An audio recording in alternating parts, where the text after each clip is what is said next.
बच्चों, आज हम प्रकाश पाठ के अंतर्गत पाठगत प्रश्न का अध्ययन करेंगे।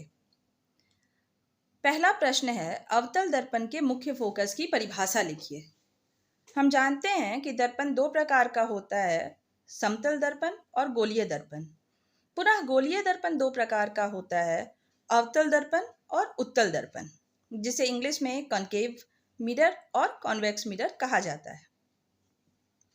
यहाँ चित्र में अवतल दर्पण के समानांतर अवतल दर्पण के बीचों बीच एक किरण गुजर रही है, जिसे मुख्य अक्ष कहा जाता है। मुख्य अक्ष के ऊपर और नीचे दो समानांतर किरणें आकर दर्पण से टकरा रही हैं और दर्पण से टकराने के पश्चात दोनों एक ही बिंदु पर आकर मिल रही हैं। उसी बिंदु को उस दर्पण का फोकस बिंदु कहा जाता है।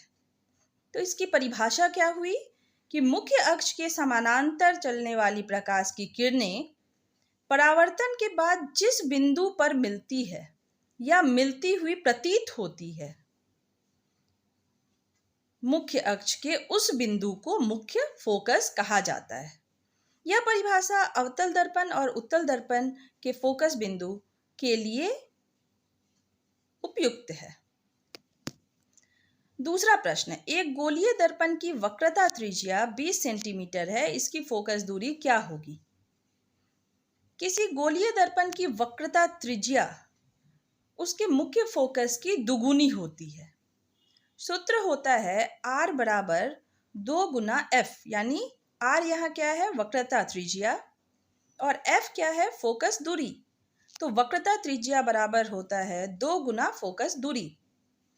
यहाँ प्रश्न में वक्रता त्रिज्या 20 सेंटीमीटर दिया गया है।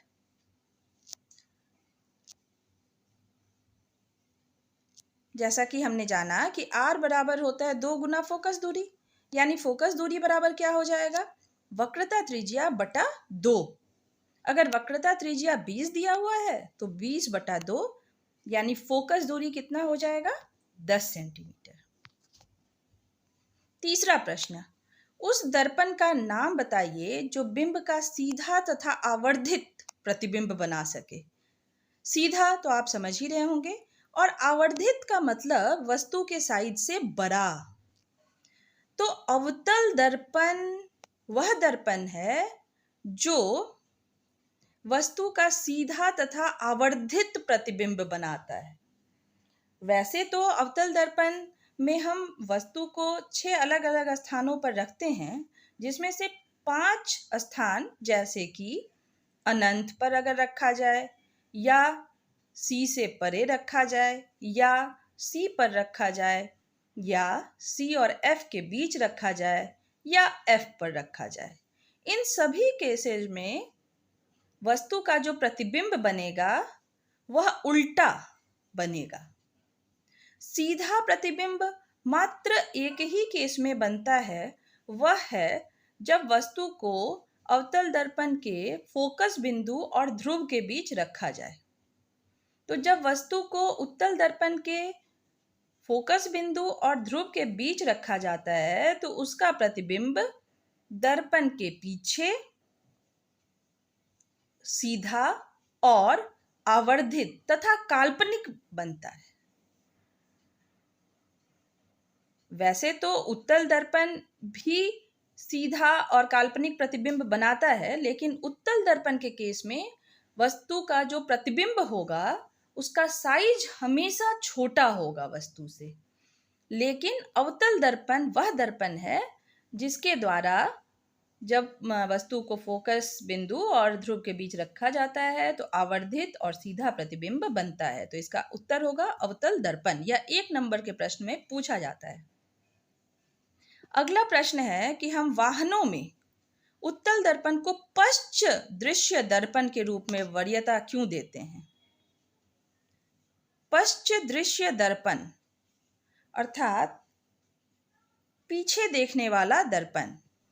पश्च दृश्य दर्पण में उत्तल दर्पण का हमेशा उपयोग किया जाता है, क्योंकि उत्तल दर्पण जब प्रतिबिंब बनाता है तो वह हमेशा विस्तृत क्षेत्र का बनाता है और वह हमेशा काल्पनिक तथा छोटा साइज यानी उत्तल दर्पण के द्वारा जो प्रतिबिंब बनेगा वह अधिक क्षेत्र को कवर करेगा, लेकिन उसमें वस्तु का साइज जो है वो छोटा दिखाई देगा।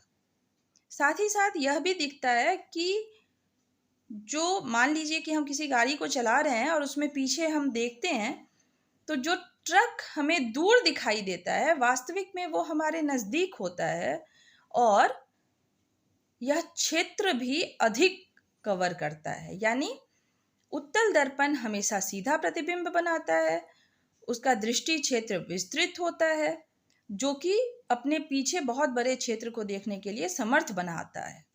इसलिए उत्तल दर्पण का उपयोग साइड मिरर के रूप में किया जाता है। धन्यवाद।